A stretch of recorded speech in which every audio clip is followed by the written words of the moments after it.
Hello everyone, welcome back to my channel. आज मैं आप लोग के साथ क्रिप्टोग्राफी डिस्कस करूंगी। मैं ऑलरेडी एक वीडियो इसकी अपलोड कर चुकी जो काफी टाइम पहले मैंने अपलोड की थी। उसी चीज को आज हम आगे कंटिन्यू करेंगे और मैं लगातार क्रिप्टोग्राफी पे वीडियोस अपलोड करूंगी। इस प्लेलिस्ट को स्टार्ट कर रही हूँ मैं आज से। आज हम डिस्कस करेंगे about security goals. Last video में मैंने बेसिक डेफिनेशन क्रिप्टोग्राफी की एक्सप्लेन कर दी थी, प्लीज वो जरूर चेक कर लीजिएगा ताकि आज का लेक्चर आप कंटिन्यू कर पाओ। आज हम डिस्कस करेंगे about security goals and after that we will discuss symmetric key cryptography. Firstly we will check की what is security goals. Security के लिए हमें कौन से गोल अचीव करने हैं। मेन हमारे पास यहाँ 3 हैं जो हमें अचीव करने, that is CIA। C is confidentiality, second integrity and third is availability. इन तीनों की डेफिनेशन देखते हैं। Without these 3 we can not achieve security. इन तीनों के तीनों जो डेफिनेशन है काफी मेजर रोल प्ले करेंगे टू अचीव सिक्योरिटी। और किसके थ्रू हम इनको अचीव करेंगे? Through cryptography, through encryption. Encrypt करेंगे हम डेटा को to achieve these 3 factors. Firstly we will check की व्हाट इज कॉन्फिडेंशियलिटी। जो ये है हमें क्या बोलता है कि हम जो अपना डेटा, जो हमारा डेटा हम शेयर कर रहे हैं विद द यूजर्स, को किसके पास जाना चाहिए? सिर्फ ऑथराइज्ड यूजर के पास ही हमारा डेटा जाना चाहिए। सबसे पहले हम देखते हैं क्या बोल रहे हैं। Most common aspect of information security. It means कि हम जो इंक्रिप्ट कर रहे हैं वो किस लिए कर रहे हैं? जस्ट टू अचीव कॉन्फिडेंशियलिटी, क्योंकि ये हमारा मोस्ट कॉमन फैक्टर है, मोस्ट कॉमन एस्पेक्ट है जिसको हमें अचीव करना है। इसका मतलब क्या है कि जो ऑथराइज्ड यूजर हैं वही प्रोटेक्टेड डेटा को एक्सेस कर सके। Allow authorised users to access sensitive and protected data. जो हमारी इंफॉर्मेशन हमें जिसको सेंड करनी है, जो ऑथराइज्ड है उसके पास ही जाए, अनऑथराइज्ड यूजर इस डेटा को रीड ना कर पाए। देखो आजकल हर कोई हल्की फुल्की हैकिंग जानता है, वो डेटा हैक कर सकता है और वो अपना डेटा ले सकता है। लेकिन डेटा को लेना एक अलग चीज है, उसको प्रॉपरली रीड करना वो बात अलग है। वो हैक तो कर लेगा डेटा, तो उसको पास चला जाएगा, बट क्या वो उसको डिक्रिप्ट कर पाएगा? अगर वो उसको डिक्रिप्ट भी कर ले then we have value of C is equal to 0। मतलब हमारा डेटा जो है वो रीड कर पा रहा है। कौन? अनऑथराइज्ड यूजर हमारा डेटा रीड कर पा रहा है। तब हम बोलेंगे कि हमें कॉन्फिडेंशियलिटी नहीं मिली। अदरवाइज अगर वो डेटा तो ले रहा है बट वो रीड नहीं कर पा रहा, उसको डिकोड नहीं कर पा रहा, तो हमारी कॉन्फिडेंशियलिटी 0 नहीं हो सकती। नेक्स्ट देखते हैं इंटीग्रिटी क्या है।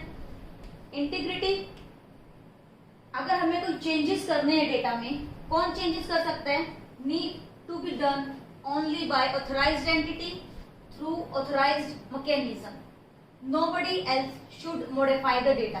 फॉर एग्जांपल इन बैंकिंग, तो वो वहां पे एम्प्लॉयज है कुछ जिनको अथॉरिटी है टू चेंज और टू मॉडिफाई द डेटा। उनके अलावा कोई भी मॉडिफाई नहीं कर सकता डेटा। अगर कोई अनऑथराइज्ड यूजर है या एम्प्लॉय है, अगर वो डेटा को मॉडिफाई नहीं कर पा रहा, it means we are achieving integrity. Next is availability. Data must be available to the authorised user. जो ऑथराइज्ड यूजर है उसी के पास डेटा अवेलेबल होना चाहिए। तीनों के तीनों फैक्टर काफी हेल्प करेंगे टू अचीव सिक्योरिटी। सबसे मेन हमें चीज क्या ध्यान रखनी है कि हमारा फोकस, इंक्रिप्शन का जो फोकस रहता है to achieve confidentiality. After CIA architecture of security goal we will discuss about symmetric cryptography. अगर हम क्रिप्टोग्राफी की बात करें तो it is of 2 type, asymmetric key cryptography and symmetric key cryptography. आज हम डिस्कस करेंगे about symmetric key cryptography.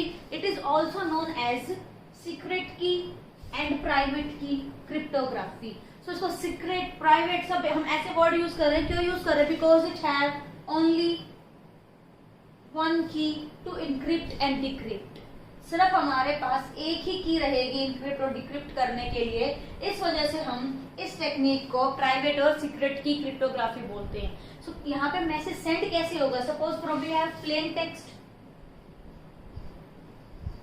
Plane text को हम यहाँ क्या करेंगे? इनक्रिप्ट करेंगे। और आप बोल सकते हैं इंक्रिप्शन एल्गोरिथम अप्लाई करेंगे। जैसे ही हम प्लेन टेक्स्ट पे इंक्रिप्शन लगाएंगे, किसकी हेल्प से लगेगी? वो की हेल्प से लगेगी। जैसे ही आपने मैसेज को कन्वर्ट किया तो हमें मिलेगा क्या? आफ्टर इंक्रिप्शन हमारे पास क्या होगा? Cipher text. अब साइफर टेक्स्ट को जो रिसीवर है, ये सेंडर था, सेंडर ने मैसेज सेंड किया, उसको इंक्रिप्ट किया, की के थ्रू इंक्रिप्ट किया, वो किस में चेंज हो गया, साइफर टेक्स्ट में चेंज हो गया। अब ये किसके पास चला गया, यहाँ पे रिसीवर के पास पहुंच गया ये मैसेज। अब रिसीवर के एंड पे क्या प्रोसेस होगी, इसको डिक्रिप्ट करने की कोशिश करेगा, टू रीड द डेटा, इसको डिक्रिप्ट करेगा और डिक्रिप्ट करके वापस से इसको क्या मिलने वाला है, प्लेन टेक्स्ट। जो डिक्रिप्शन जो एल्गोरिथम लगेगी वो कौन सी की का यूज करेगी, सेम इसी की का यूज करेगी। In symmetric cryptography we have only one key to encrypt and decrypt. So यहाँ पे कंफ्यूजन क्या है सबसे ज्यादा, कि हम कैसे की को शेयर करें। अब इसने तो ये वाली की अप्लाई कर दी, बट रिसीवर को कैसे पता कौन सी की के साथ इसने इंक्रिप्शन टेक्निक लगाई है। सो सेंडर को क्या करना पड़ेगा, सेंडर को शेयर करनी पड़ेगी अपनी की विद रिसीवर। और क्या नेटवर्क पे की को शेयर करना सिक्योर है, बिल्कुल भी नहीं है। तो यहाँ सिक्योरिटी नहीं रहेगी। की को भी अगर कोई हैक कर ले, मैसेज को भी हैक कर ले, तो वो इजीली उसको डिकोड कर सकता है और मैसेज को रीड कर सकता है। सो सिमेट्रिक में सबसे बड़ी प्रॉब्लम ही ये है कि कैसे हम अपनी की को शेयर कैसे करें रिसीवर के साथ। अब आप इसको एक एग्जांपल समझ लो कि आप घर पे लॉक लगा के जा रहे हो और घर में सिर्फ एक ही की है। अब देखो आजकल कंसेप्ट डुप्लीकेट कीज होती है, जो वर्किंग है वो अपनी अपनी की साथ में लेके चले जाते हैं, जो लास्ट में निकलता है वो लॉक कर देता है, और जो जल्दी आता है उसके पास भी की होती है। बट सपोज करो ओनली वन की इज देयर, तब क्या प्रॉब्लम होगी।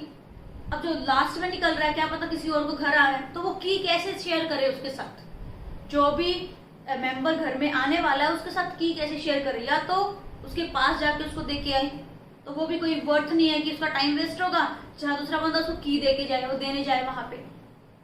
तो ये चीजें सिक्योर नहीं है कि की कैसे शेयर करें। अब हम इंडियंस तो क्या करते हैं, पड़ोस में पकड़ा दी चाबी, ऐसा कर सकते हैं अगर एक ही की है तो घर में, बट वो चीज यहाँ तो अलाउड नहीं है ना, नेटवर्क में हम ये चीजें नहीं कर सकते।